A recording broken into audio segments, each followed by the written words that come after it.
And, my thoughts and my prayers go out to all of the people in Japan, and the jet stream will continue to carry these particles not only across the USA, but then eventually we might see particles end up in the North Pole, Canada.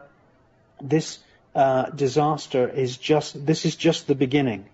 Now, I would also like to say, before we finish, that there are all these books being published about 2012 being the end of the world.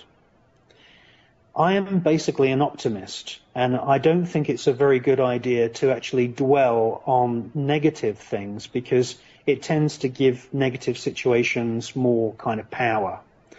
We have to be realists, and we have to think about the positive things which we can do to improve the situation. And I think, yes, 2012 is an interesting date. I don't think people have interpreted the Mayan calendar correctly. I've actually made a documentary about the Mayans, which is being broadcast on the Enigma channel this week. I'm basically an optimist, and I don't think the world is going to end, but we have to deal now with a disaster, and we have to use our power, our voices, to spread the truth. And I thank Chris and Cherie. I thank you so much for putting this emergency broadcast together. It's the least we can do, Chris. I'm thrilled to be a part of it. I mean, I'm just honored that the universe is using me and Cherie in this way to put this kind of information out there. Oh, that's great. Even if it is a little negative, I mean, overall, we've done something really positive just by getting the information out there. Yeah, absolutely. Max, is there anything you'd like to leave the audience with? No, I'd like to say that I'd really like to see the governments take this matter in hand and fix this situation. But ultimately, like I said, I believe it's up to the people to stand up and demand it as well. Yes. As I've often been saying lately, these governments are simply the trustees of power, folks, and they are in breach of trust. They are not operating in a trustworthy manner. And it's as simple as that. It really is as simple as that. This whole mess, everything about it, the whole nuclear disaster, the whole thing can be put down to a breach of trust by these people. We need to realize that they are just people, just like us. Doesn't matter how expensive their suits are. It doesn't matter what rules and regulations they write to elevate themselves above us. They are simply people who are employed by us and who are operating apparently in trust. And they are operating in breach of this trust. We need to realize that.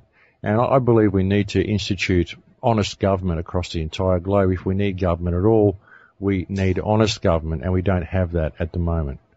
And that's something we need to address. We need to stand up and address it peacefully and simply say enough is enough. We're not going to be provided with too many of these opportunities before we don't have a world left the way things are going. And I think it's an opportunity, but we need to embrace the opportunity. Absolutely. Chris, let me go to a question from the chat. They asked this earlier, and I completely forgot. I went to Max, but I didn't get your take on it. Do you think there's any kind of ritualistic event taking place on this, with this situation? It's very difficult to say whether this is tied into some kind of sinister plan. My feeling at the moment is that there's no evidence to show that the earthquake which kicked off the tsunami was deliberately planned, though I have an open mind. And I've seen that there's also a question in your chat room. People were saying that the intensity of radiation decreases as time goes on. That's absolutely true. The risk of radiation if you live a long way away is less if you're living right next to a reactor. That's true. Let Chernobyl be a lesson to all of us. Chernobyl poisoned 1/3 of the Earth's atmosphere.